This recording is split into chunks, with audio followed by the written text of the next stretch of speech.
ಕರ್ನಾಟಕ ಸರ್ಕಾರದ ಕೇರಳ ಗಡಿ ಬಂದ್ ವಿಚಾರ ಸಂಬಂಧಿಸಿದ ಪ್ರಕರಣಕ್ಕೆ ತಡೆ ನೀಡಲು ಸರ್ವೋಚ್ಚ ನ್ಯಾಯಾಲಯ ನಿರಾಕರಿಸಿದೆ.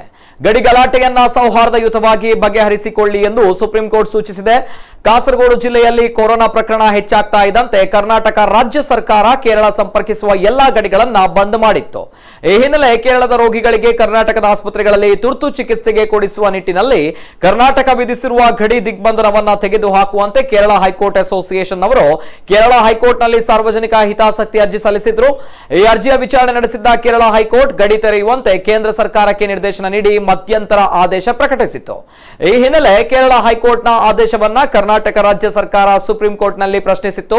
ಈ ಅರ್ಜಿಯನ್ನು ವಿಡಿಯೋ ಕಾನ್ಫರೆನ್ಸ್ ಮೂಲಕ ತ್ವರಿತವಾಗಿ ವಿಚಾರಣೆ ನಡೆಸಿದ ನ್ಯಾಯಮೂರ್ತಿಗಳಾದ ಎಲ್ ನಾಗೇಶ್ವರ ರಾವ್ ಮತ್ತು ದೀಪಕ್ ಗುಪ್ತಾ ಅವರನ್ನು ಒಳಗೊಂಡಂತಹ ನ್ಯಾಯಪೀಠ ಎರಡು ರಾಜ್ಯಗಳ ವಿವಾದವನ್ನ ಸೌಹಾರ್ದಯುತ ಪರಿಹಾರಕ್ಕೆ ಬೆಂಬಲ ನೀಡಿತು.